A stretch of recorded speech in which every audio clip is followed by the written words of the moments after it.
Welcome to our webinar today on comprehensive stool analysis with David Quig. Quig received his BS and MS degrees in human nutrition from Virginia Tech and a PhD in nutritional biochemistry from the University of Illinois.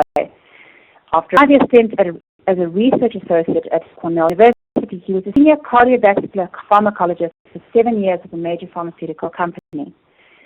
For 20 years, David has served as Vice President of Scientific Support for Doctors Data Incorporated. He's focused on toxic metals, nutrition, the clinical application of biochemistry of endogenous detoxification, and the impact of the gastrointestinal microbiome on health and chronic disease.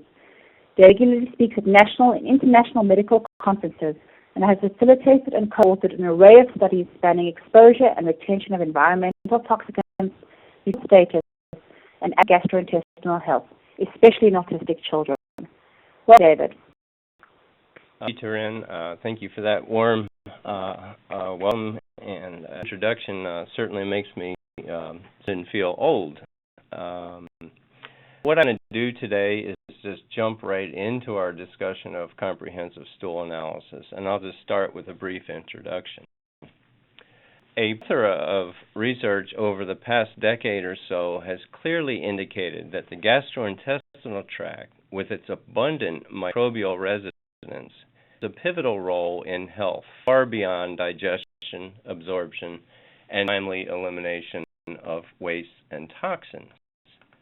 Now, fully appreciate, or at least in large part appreciate, the disruption of a healthy microbiome, its incredible metabolic activity, can be associated with not only malnutrition and gastrointestinal distress, but also systemic and neurological diseases and disorders.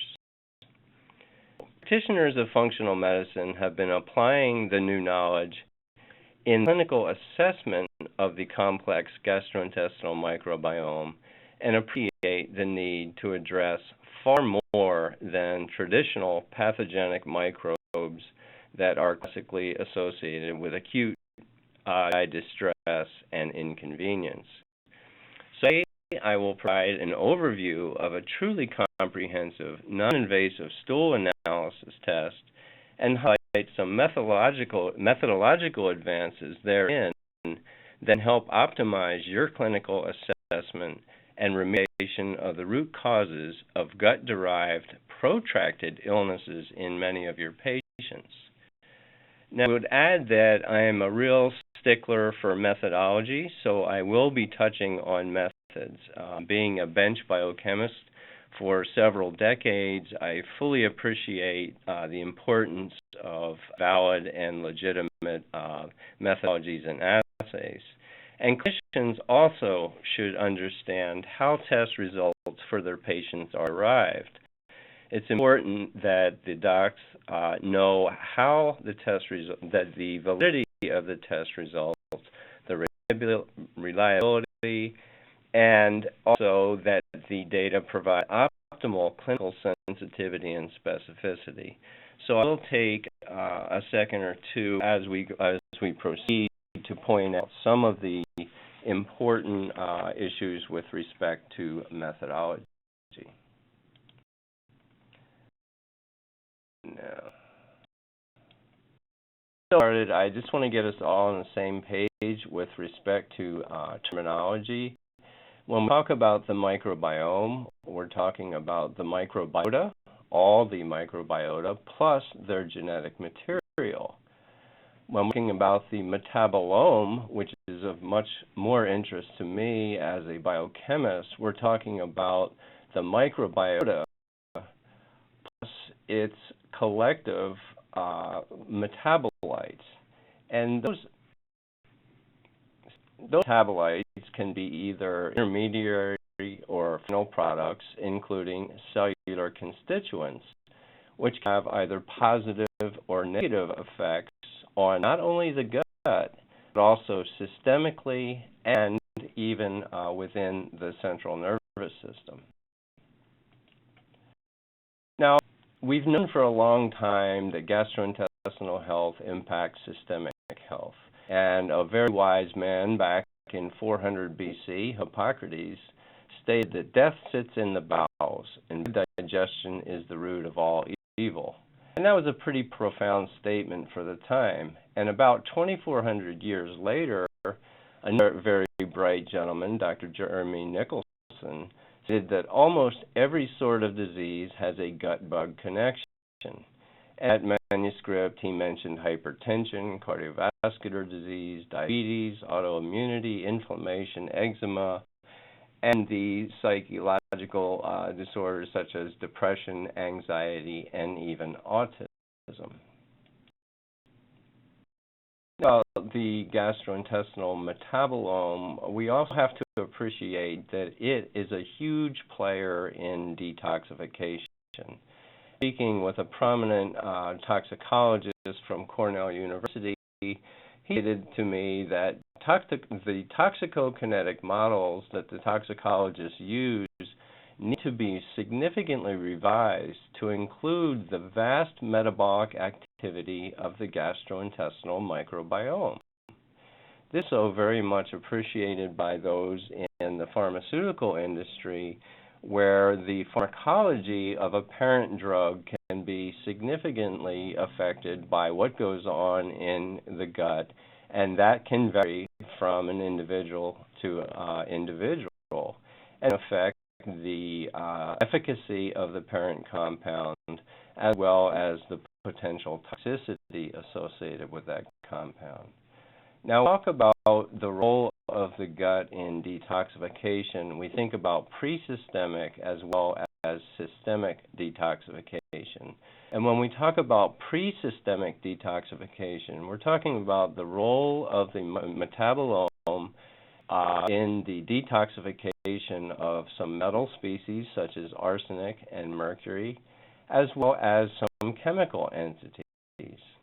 Then we talk about the role of the gut influencing the systemic biotransformation reactions, that is, the activities of phase 1, the cytochrome P450 enzymes that can be either promoted or inhibited by specific metabolites derived from the gut, as well as phase 2, where metabolites from the gut can affect the phase 2 conjugation reactions. So we also have to appreciate that on the other side of the coin, toxicants, weight gain, stress, extremely vigorous exercise, and diet can rapidly alter one's gastrointestinal microbiome and its net metabolism. The line is that the metabolic activity of the gastrointestinal microbiome rivals and affects that of the liver. We've always thought about the liver being, the big metabolic warehouse, but we now acknowledge that the gut is extremely, extremely metabolically active, affecting systemic function as well as the gut.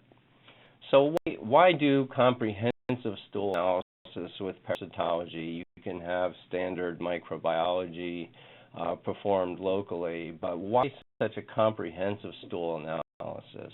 Well, we did that to evaluate bacterial imbalances, look for presence of pathogenic bacteria, yeast, and parasites, evaluate digestion and absorption, assess acute and sustained inflammation, microbial metabolism via the short-chain fatty acids, evaluate the humoral immune status and response using secretory IgA in the stool specimen, and other specific biomarkers of gastrointestinal health. And these things so that we minimize the uptake of gut-derived endotoxins to ameliorate and eliminate GI symptoms and GI-derived systemic symptoms and conditions, and so to optimize nutritional status, and detoxification, and the relation of inflammatory and immune responses. Before I get started talking about the actual test, I want to share with you an exciting revolution in clinical microbiology, and that is very similar refer to the methodology that is being used by the Mars Curiosity rover as we speak. And basically, it's an application of mass spectrometry to clinical microbiology. And for the Trekkie fans out there, probably appreciate that if Mr. Spock was looking down on this, he would say, humans finally catching up. So, new application of mass spectrometry for the identification of microbial species in gut is referred to as MALDI-TOF-MS. And like I said, it's not a new methodology, but its application to clinical microbiology is very new. And MALDI-TOF-MS is an acronym for Matrix-Assisted Laser Desorption Ionization Time-of-Flight Mass Spectrometry. Hereforth, I will refer to it simply as MALDI. MALDI is a proteomic technology that provides identification of microbes by capitalizing on their unique protein profiles. Those protein profiles are primarily the high abundance ribosomal proteins. Now, MALDI earned its share of its Nobel Prize in Chemistry in 2002, but application in clinical microbiology has just occurred over the past 3 years. It has been approved by the Food and Drug Administration for clinical microbiology here in the U.S., and 2 manufacturers' instruments have been approved.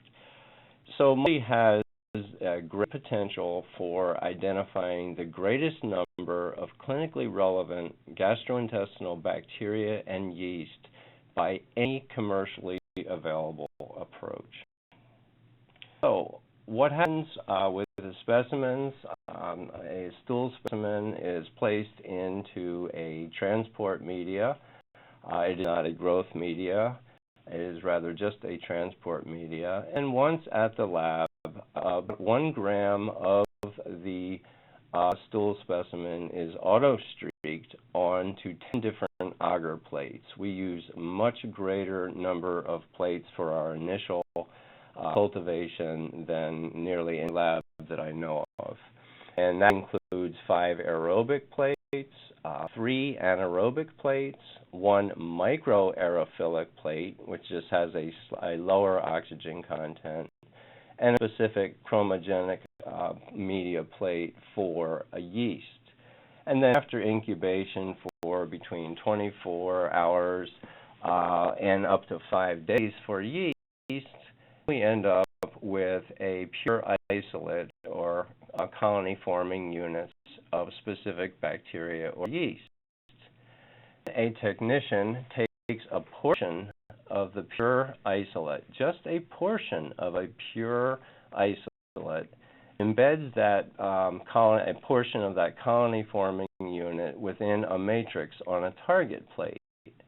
A matrix stabilizes, crystallizes the proteins, and imparts a positive charge. So all the proteins then become charged with +1. After drying the matrix, it hit with a pulsed laser, nanosecond pulsed laser, which causes desorption and soft ionization and vaporization of the proteins from the target. The vaporized proteins are then passed through a flight tube that has a mass spec detector. And within that electrical field in the flight tube, proteins are accelerated and separated based on their size. Their time of flight, the TOF portion of MALDI-TOF, is inversely proportional to mass, so that the smaller proteins reach the mass detector before the larger proteins. Once they hit the detector, the mass spectrometer produces a profile, and the mass peaks for the specific pure colony-forming unit of the bacteria or yeast are compared to the spectrum in a reference library. Now, the spectrum of the unknown protein profile is immediately compared to the known spectra in the database. The way all this happens in about 40 seconds. A fit score is calculated based on similarity of the unknowns profile to that of microbes in the database. And scores indicate the strength of the identification valid to the species and or genus level, in some cases even subspecies.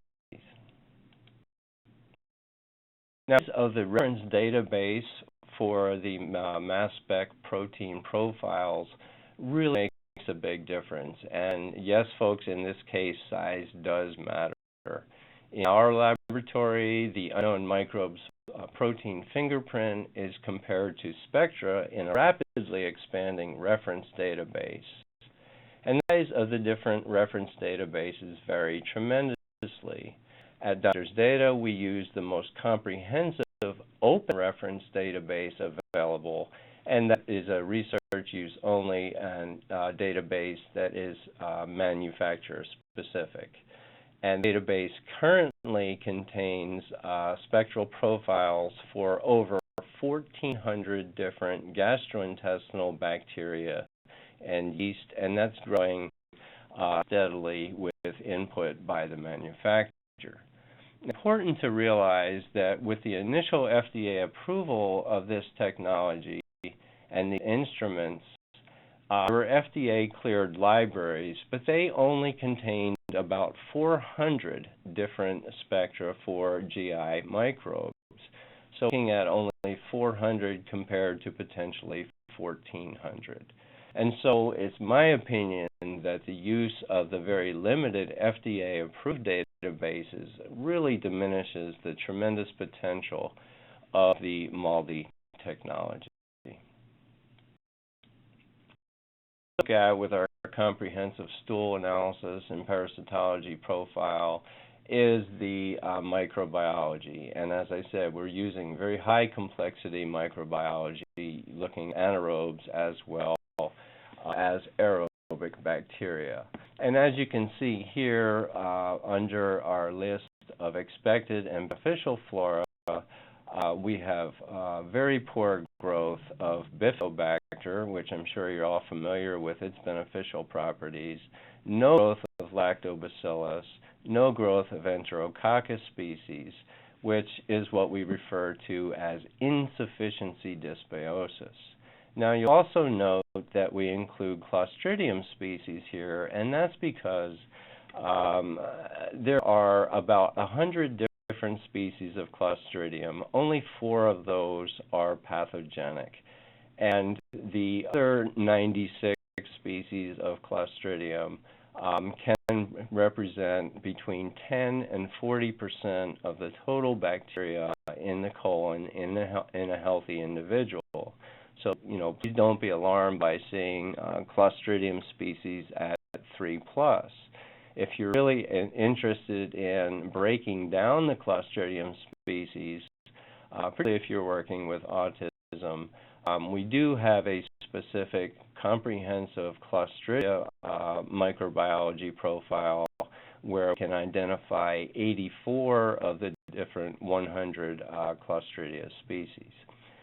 So, with this insufficiency dysbiosis, it creates a problem, and a lot of times clients will call and they'll say, well, I don't really see anything here, just ignoring the dysbiotic flora for the moment.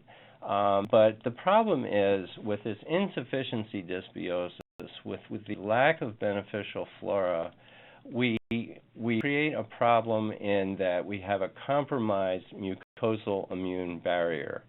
And that results from vacated adhesion sites by the beneficial bacteria, decreased production of antimicrobial peptides by the beneficial bacteria, also decreased mucin secretion, and decreased microbial host crosstalk through the toll-like receptors. And so the beneficial bacteria are communicating extensively with not only the immune system, but also the neurological system.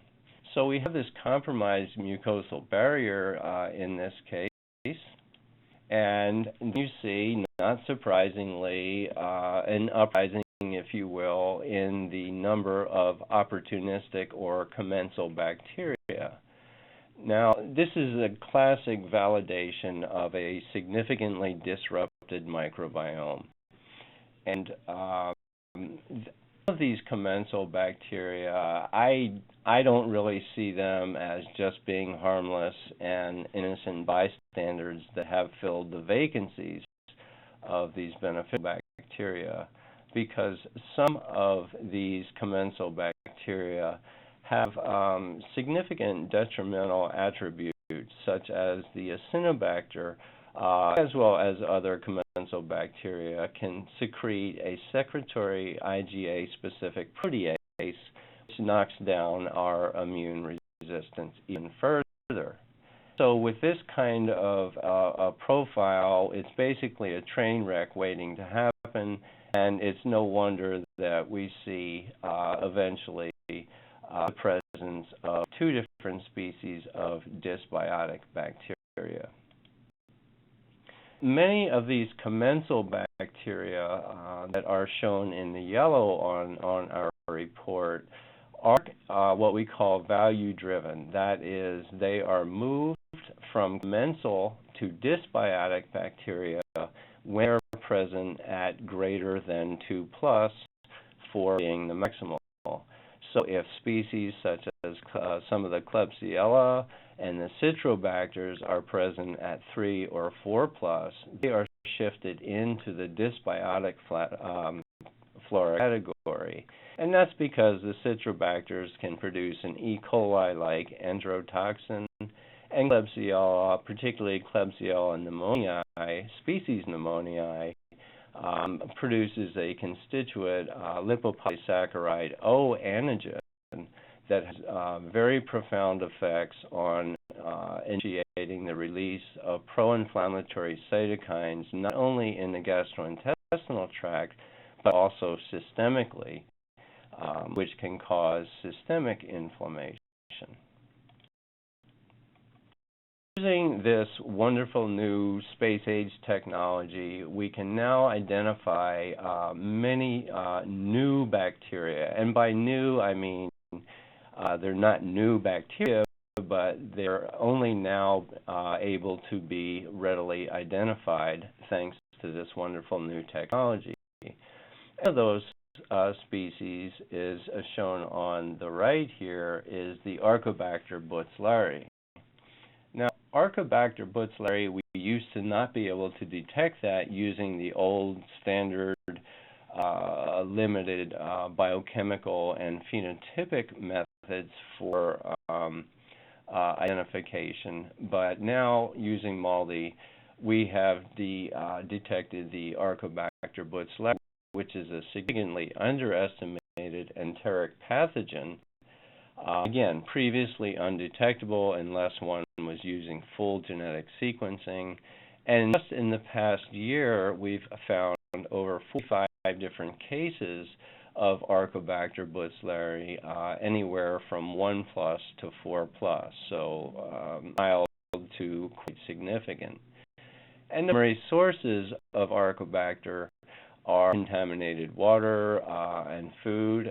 As usual, poultry is a prime candidate, undercooked chicken and fowl. And the symptoms associated with Archobacter include abdominal pain, vomiting, fever, persistent watery diarrhea, and occasionally bacteremia, where the bacteria actually breaches the mucosal barrier and gets into the bloodstream. Fortunately, most cases are self-limiting, and I say fortunately because many Archobacter is resistant to many different antibiotics. So when you do find a dysbiotic bacteria, every single patient's dysbiotic bacteria and yeast are subjected to susceptibility testing in vitro. And in this case, we're showing the susceptibility of Aeromonas sobria to an array of antibiotics, and you can see that it's quite resistant to several and sensitive to others. So you have a choice here. And also, not only with antibiotics, but also the susceptibility to natural agents such as berberine, black walnut, oregano oil, and even ionic silver. And I stress that we use ionic and not colloidal silver. And this is really important because antibiotic resistance is really out of control now. The pharmaceutical companies are having trouble keeping up. These things are mutating and changing all the time. So we're very strong advocates of using the natural agents, and in fact we are involved in a very long-term project where, based on all of the data that we get from our patient reports, we are incorporating the susceptibilities to the natural agents for each and every dysbiotic bacteria and yeast into a natural agent antibiogram. There is no such thing out there in the universe right now, and we're hoping to make a major contribution by providing this data, which could substantially validate the use of these non-pharmaceutical agents in the treatment of gastrointestinal dysbiosis. Now found a very interesting bacteria that was previously unidentifiable by the biochemical and phenotypical approaches, and it's Laribacter hongkongensis. We in fact discovered the first case of Laribacter in the United States. Now, again, this was because of the use of the MALDI-TOF technology. The Laribacter is not, the spectrum for Laribacter is not in the FDA approved or other databases, but only rather in expansive database that we use. Laribacter is associated with gastroenteritis. It's a traveler's-like diarrhea, and Dr. Paul Schreckenberger from the Loyola University Medical Center has stated that Laribacter is likely to become a global issue. Now, Laribacter has been identified in patients, in fish, rivers, and edible frogs by full genetic sequencing in countries outside the United States, such as Asia, Europe, Central America, and Africa, but never in the U.S. So we were pretty excited when we found this, and it was in fact found in a 17-year-old, the stool specimen from a 17-year-old female with Down syndrome who never ever traveled outside of her state, let alone outside of the U.S. The attending physician reported that this young girl had a frequent hand-to-mouth behavior, putting non-food items in her mouth, and she ate lunch at a special school 3 times a week. She presented with loose, watery stools. She did not have any active bleeding or parasites, but had very moderately low secretory IgA. Now, MALDI-TOF identification that we performed at Doctor's Data, we confirmed that using 16S ribosomal RNA sequencing on the pure isolate. Importantly, we used other outdated modes for identification, and the Laribacter was actually misidentified using 2 different widely used biochemical platforms, types of platforms that are typically used by your chain labs or local labs, and even in larger hospitals for that matter. Now, since then, we've found 4 additional cases in our patient specimens, and they were from outside of the U.S. And we were really excited about this and actually wrote up all the methodology, and it was, in fact, just published this month in a very prestigious journal, the Journal of Clinical Microbiology. So anyone who's interested in more details about that can refer to this paper. Now, other interesting species that we have now been able to identify with the MALDI is Helicobacter canis. And Helicobacter canis is a bacteria that colonizes the GI tract and or the liver of mammals, including humans. It can cause diarrhea, bacteremia, and hepatitis. And it was detected at a level of 3+ in stool from a 6-year-old boy with persistent diarrhea and gastroenteritis. And look in the literature, all reported cases of Helicobacter canis entailed the patient having close contact with pets. In this case, obviously, canis, it would be a dog. There's also a Helicobacter felines, which would be associated with cats. H. canis has been associated with cholecystitis and hepatitis in patients with ulcerative colitis. Now to the next section of the report where we look at the growth of yeast and fungi. That would be the mycology section, where we actually cultivate the specimens as well as look for yeast microscopically. And using the MALDI technology, we can detect 170 different species of yeast, including specifically 80 Candida species. You can see in this case significant overgrowth of 2 different species of Candida, plus what is considered a normal or commensal level of a 3rd species of Candida. We are under the microscope, and in this case, the yeast were very visibly present as many, with a normal range of none to rare. The presence of this much yeast, it can be very clinically significant, in part because of the ability of Candida species to secrete, again, a secretory IgA specific protease activity. And in this patient that had an abundance of Candida overgrowth, the secretory IgA was extremely low, barely detectable at only 1.6. So here we have the yeast, and we think of the flatulence, the loose stools, the skin conditions, and other systemic conditions associated with the yeast. But we also have to keep in mind that the yeast can further disrupt the entire microbiome by use of one of its weapons, and that would be the protease activity against secretory IgA, which will beat up on our first line of humoral immune defense.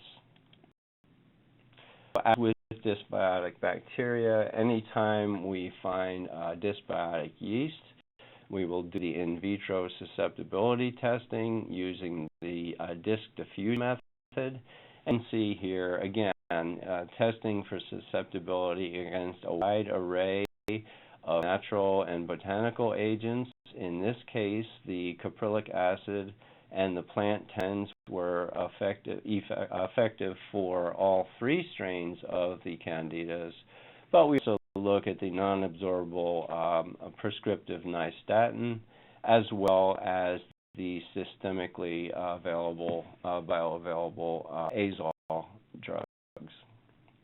Now, with MALDI, as I said, we have a tremendous potential to identify 170 different species of yeast.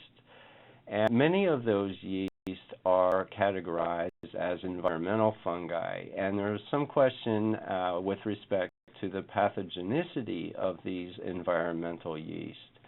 And this is a case of a patient that had a couple different species of Candida, as well as some environmental yeast.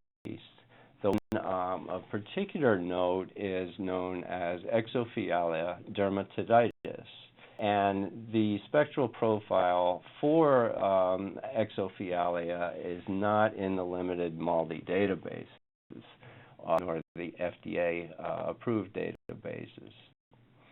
Now, Exophialia dermatitidis is actually a black yeast. It's a saprophytic fungi. It grows in moist environments. It's not uncommon to find it in wet, cool homes.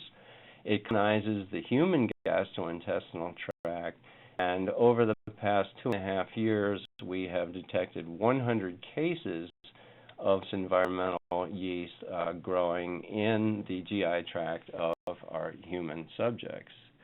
It's been detected in 5% of fecal specimens in Europe, typically associated with diarrhea, and patients also have nail, skin, or subcutaneous infections.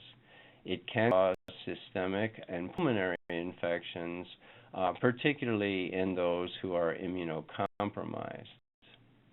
We had an interesting case where we identified the Exophialia in a patient, and at a conference, a doctor who specializes in environmental medicine stated that she was quite surprised to see that on the stool analysis report, and it instigated her to do a home inspection of the patient's residence. They, in fact, did find the very same environmental yeast, and she reported that the entire family was not well. So obviously they would remediate the yeast issue in the home and treat the patients in the process. So the bottom line is that with respect to environmental yeast and fungus, clinicians should be aware of their potential pathogenicity going forward. Now, switching gears and moving to the third section of our flora and fauna in the GI tract, let's talk about parasitology. And as cute as this picture is, I wouldn't encourage this, certainly not for any of my grandchildren, because hogs and pigs are a tremendous reserve of the parasite Blastocystis hominis. And here is a sample report from a 42-year-old male who had persistent diarrhea and intermittent fever. When we look at his microbiology, we don't see anything consistent with the intermittent fever here. No dysbiotic bacteria, no dysbiotic yeast or fungi. But when we look at the parasitology using and parasitology, we see that the individual had 4 different species of parasitic infections.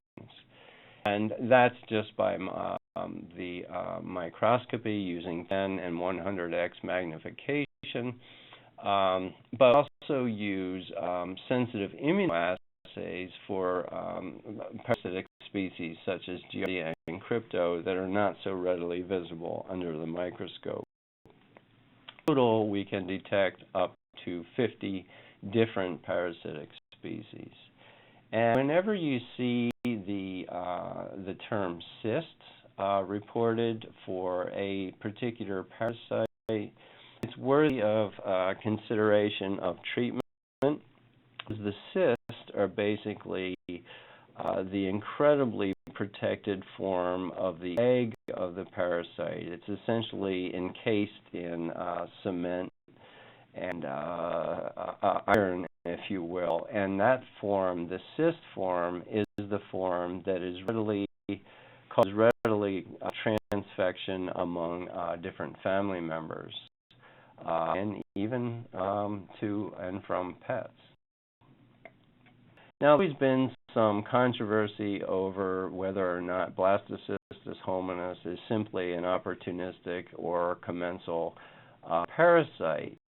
And protozoa in general have not been extensively studied except for the well-established pathogenic species such as Cryptosporidium, E. histolytica, Giardia lamblia, and Dientamoeba fragilis. But some of these protozoa are considered to be commensal, but may be associated with the disease. And this would include the Blastocystis, Chlamydia, and Indolamax. Now, the issues with blastocystis is that there are 17 different subtypes, and they cannot be distinguished using anything other than full genetic sequencing. And these can be problematic, particularly, again, in immunosuppressed patients. Now, when you see blastocystis on a test report, it really is up to the clinician to decide whether to treat or not. And because there are 17 different subtypes that cannot be differentiated, the recommendation would be to treat only if the patient is symptomatic. So not treating the lab report, we're treating the patient in conjunction with the results on the report. Now, some symptoms associated with blastocystis include a general catch-all category phrase of irritable bowel syndrome, also cutaneous conditions such as urticaria, pruritus, particularly the perianal intense itching, and the intense palmoplantar itching, which is the itch is so bad you just feel like stabbing it with a knitting needle. And the reason that itch happens is because the presence of the blastocystis in the lumen of the gastrointestinal tract causes mast cell degranulation and a huge increase in the release of histamine. A not so functional approach would be to treat the itching with antihistamines. However, numerous cases in the literature show that the symptoms of the blastocystis resolve with the eradication of that parasite using either paramycin, the friendly yeast, so to speak, Saccharomyces boulardii, or antibiotics such as Bactrim.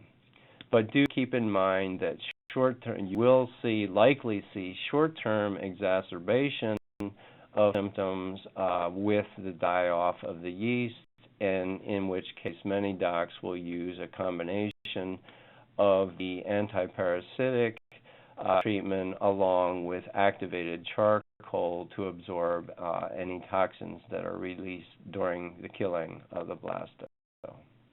Now, detection of parasites is optimized by appropriate specimen collection and dictates that specimens should be collected on 3 separate days or at least 12 hours apart. And that's also the sample for submission for analysis of parasites should be aliquoted from multiple locations. That's because the cysts, the trophs, and the eggs are not homogeneously distributed in a stool specimen.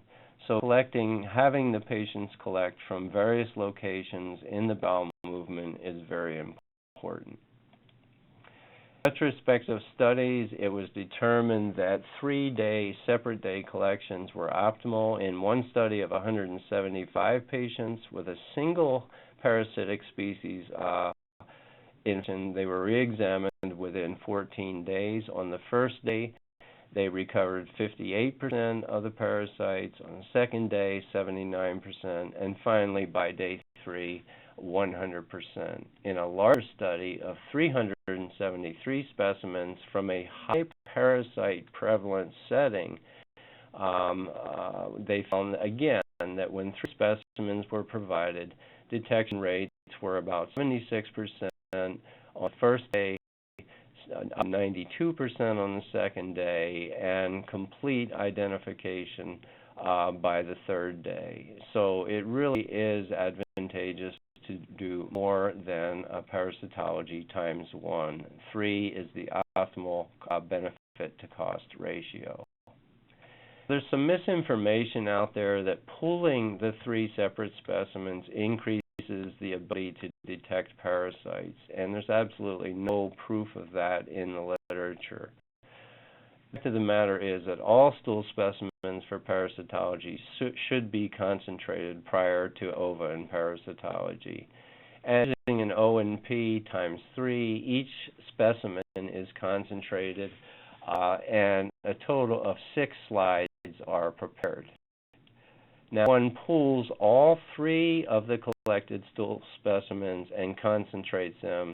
The technician is only looking at 2 slides from the total of 3 collected specimens.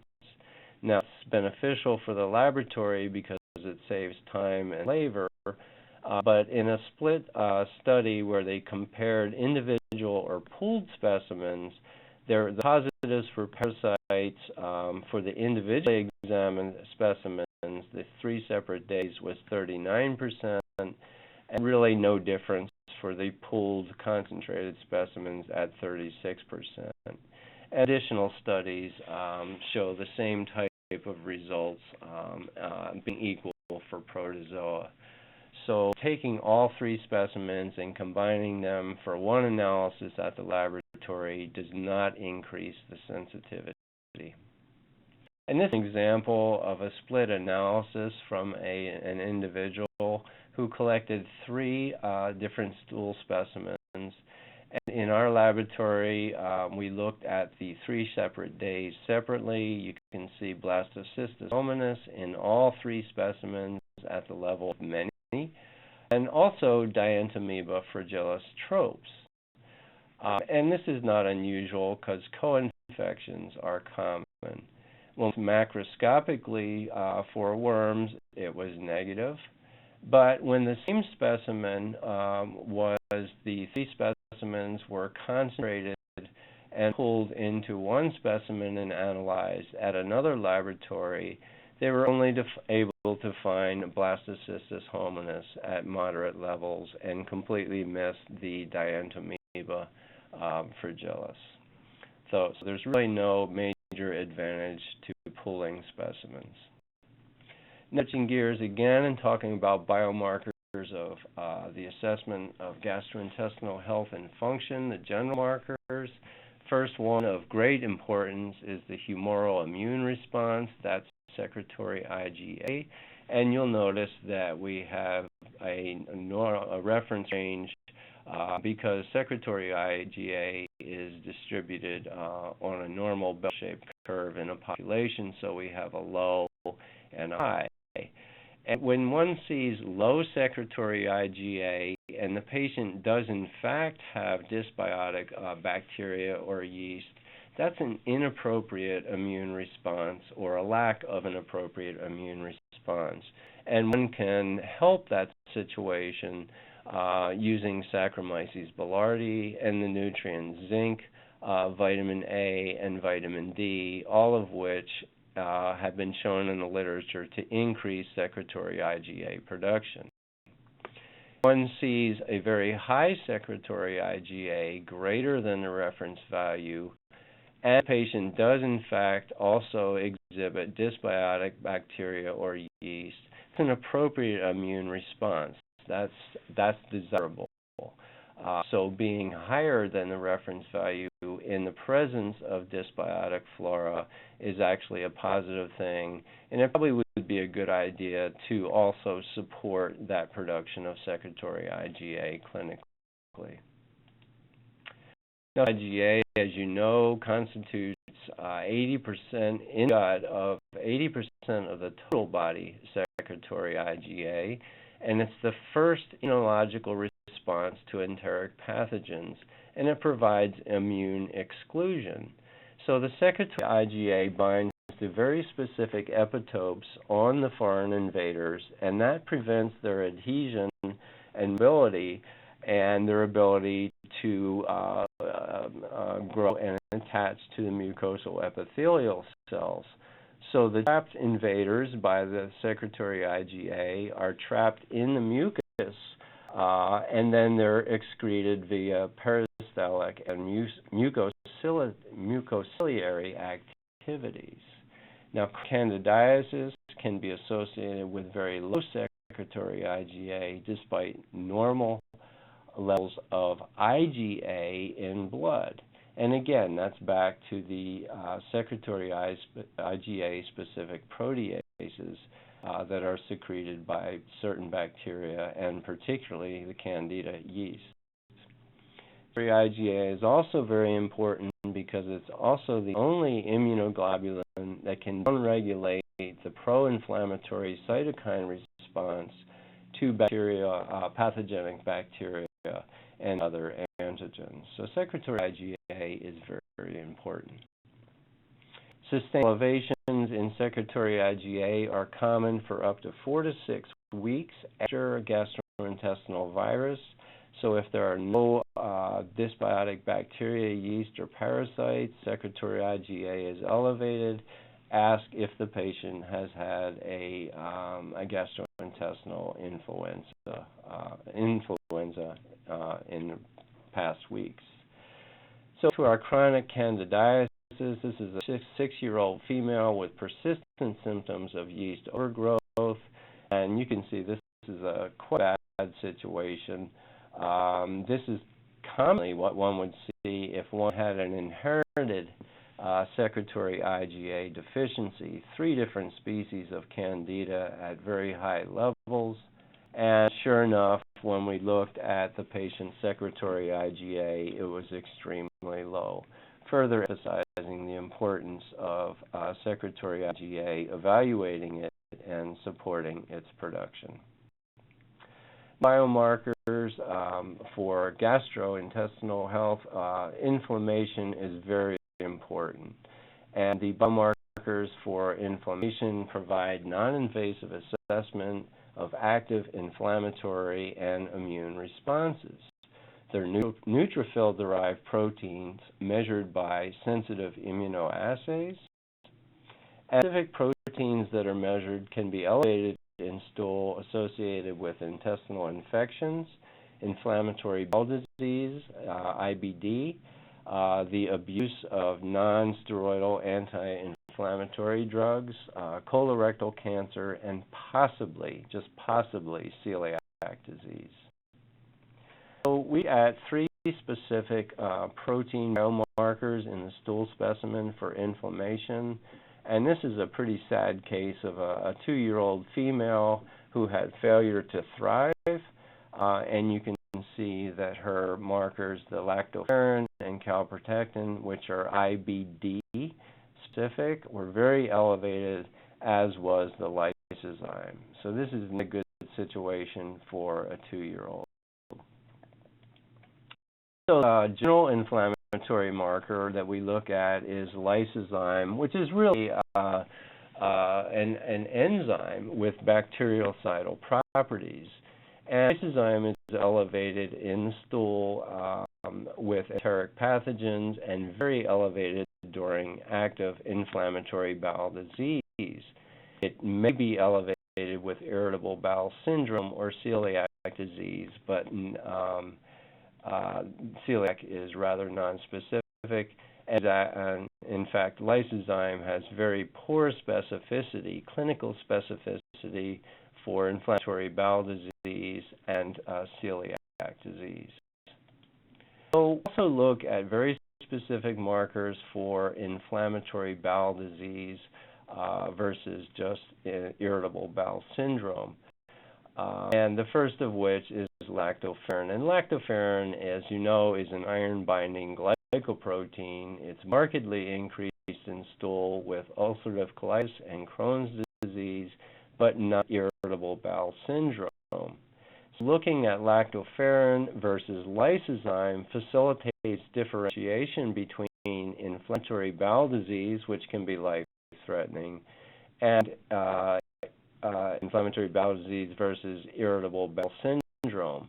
Importantly, lactoferrin as well as calprotectin will be elevated in patients with IBD even during remission, so whether it's active or inactive. Now, we use a quantitative FDA-approved enzyme-linked immunosorbent assay for lactoferrin, and the antigen used in the assay to develop the antibodies was a human antigen, so the test results are not confounded by whey protein derived lactoferrin from, say, bovine milk. Frequently used the whey protein by athletes and bodybuilders. But be mindful of breastfeeding because, as you know, lactoferrin, being an iron-binding protein, is very abundant in breast milk. And if you have a child that's breastfeeding, lactoferrin will be markedly elevated. Now, a different qualitative lactoferrin assay is used by some labs. It's a bit primitive. It's much less sensitive. It's much like a home pregnancy test where it's simply positive or negative. And typically, these other labs would provide the qualitative lactoferrin at an additional cost. The other marker that is specific for inflammatory bowel disease is calprotectin. And both calprotectin and the quantitative lactoferrin levels correlate, that is, in the stool, correlated with endoscopy-assessed severity of Crohn's disease and ulcerative colitis. Now, the sensitivities for Crohn's for the quantitative lactoferrin and calprotectin are about 90% and equal, and that's using the polyclonal lactoferrin and polyclonal calprotectin assays. Now, we have recently added a more sensitive monoclonal calprotectin assay to our already comprehensive stool analysis. So this is an additional component of the test. And when we look at a published study that looked at the sensitivities of the different assays for the inflammatory markers, you can see that and comparing false positive to true positive is a good way of looking at sensitivities. And of 405 subjects, there was a prevalence of 35% that were positive for IBD. And see that the polyclonal calprotectin and the quantitative lactoferrin were equal, with the area under the curve being around 85%.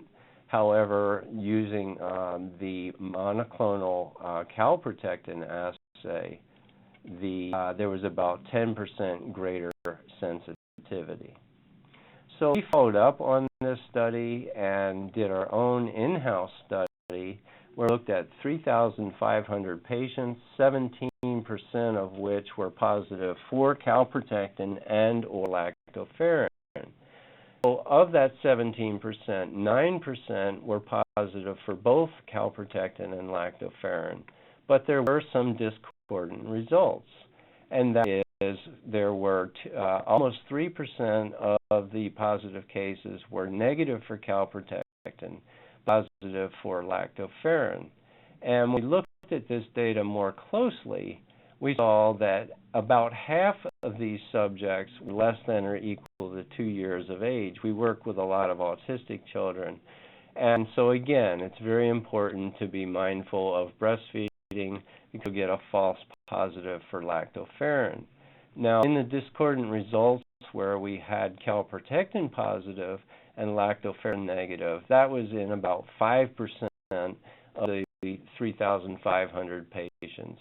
And 5% doesn't sound that impressive in terms of increased sensitivity. However, keep in mind that permitted the identification of an additional 182 patients that were positive for inflammation consistent with inflammatory bowel disease. So, triad of lysozyme, monoclonal calprotectin, and quantitative lactoferrin provides the most comprehensive and accurate assessment of gastrointestinal inflammation and helps us distinguish between inflammation associated with enteropathogens, IBS, versus the very serious inflammatory bowel diseases. When we find an elevated level of lactoferrin or calprotectin, it's recommended that they be reanalyzed within about 4 to 6 weeks. And with 2 positive elevated results for calprotectin or lactoferrin, it's highly recommended that the patient undergo endoscopy. The tests, lactoferrin and calprotectin, can be ordered as standalone tests, and it's also very useful useful for monitoring the efficacy of your anti-inflammatory therapy in inflammatory bowel patients, disease patients, and that could be anything from turmeric, curcumin, to a pharmaceutical anti-inflammatory. Now, the fecal lactoferrin and calprotectin levels may or may not be elevated with active celiac disease, and there is a whole category of testing that is much more specific for celiac and gluten sensitivity. So, digestion and absorption markers. We look at elastase, which is an excellent indicator of pancreatic exocrine function, that is the production of the digestive enzymes. And in this case, the elastase was much lower than the reference value, and the patient might benefit from digestive enzymes. There was not a significant amount of fat in the stool. Perhaps the diet was low in fat due to intolerance, or there was just not an insufficiency of lipase enzymes.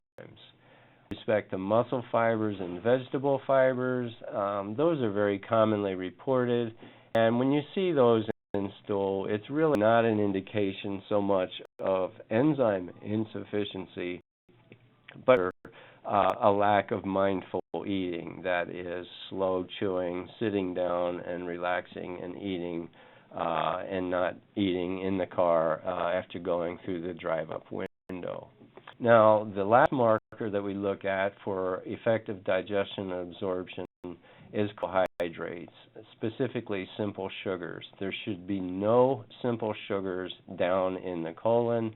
So if you see positive for simple sugars or carbohydrates, you know that there's significant issues with the absorption of the di and monosaccharides.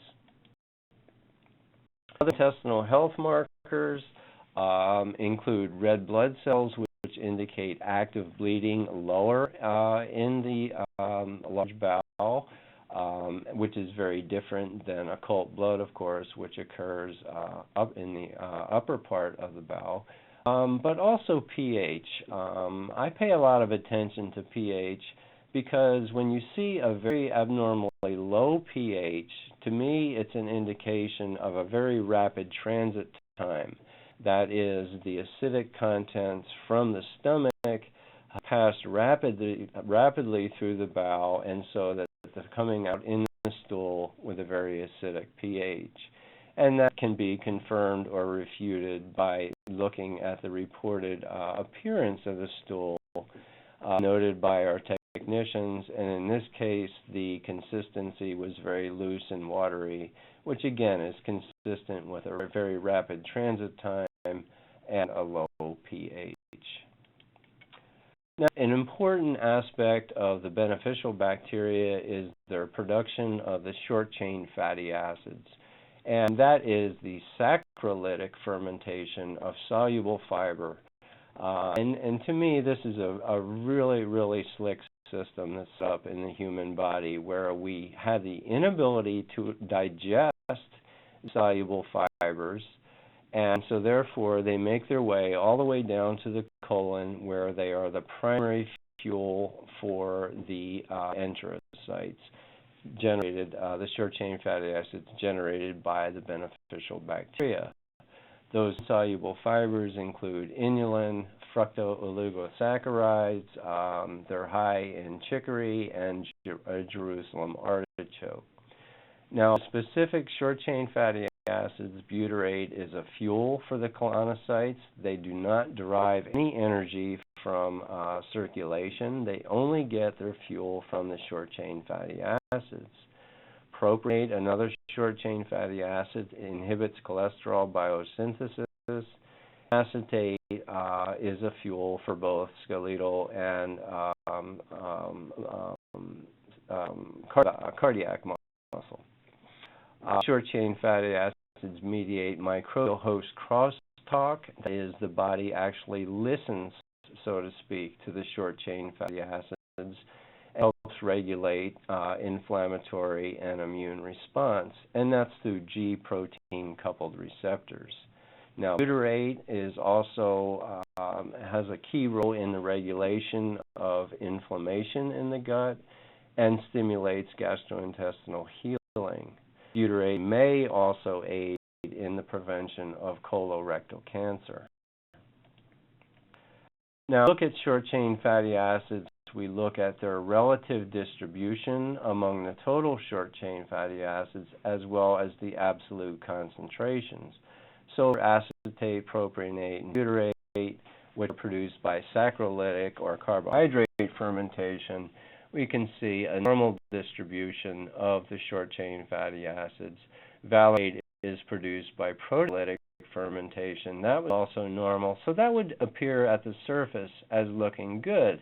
However, when we look at the actual concentration of the butyrate and the total short-chain fatty acids in the stool specimen, you can see that they are hardly low. And the patient either has very low beneficial bacteria status or a very, very low consumption of soluble fiber, both which can be dealt with clinically quite effectively. So looking at the total butyrate and total short-chain fatty acid concentrations are probably the most important aspect of evaluating short-chain fatty acids. So in conclusion, my take-home messages are really quite simple. Comprehensive stool analysis and parasitology permits positive identification and susceptibility testing of pathogenic yeast and bacteria. It permits evaluation of the status of the beneficial and commensal bacteria and the identification of parasites. High complexity microbiology that we perform, coupled with the proteomic method of identification of the bacteria and yeast, using the most expansive reference library, permits identification of the greatest number of commensal and dysbiotic microbes. Fecal secretory IgA provides an excellent indication of the gastrointestinal humoral immune status and, very importantly, the IgA response. We want to see IgA increase when there are enteropathogens. And then reporting both quantitative lactoferrin plus the monoclonal calprotectin, the biomarkers of significant inflammatory bowel disease, permits the most sensitive and non-invasive assessment of organic inflammation and permits you to monitor the efficacy of your anti-inflammatory clinical intervention. And last but not least, the more focused your targets, the more likely you are to be very efficient in your clinical practice and have clinical success and patient satisfaction.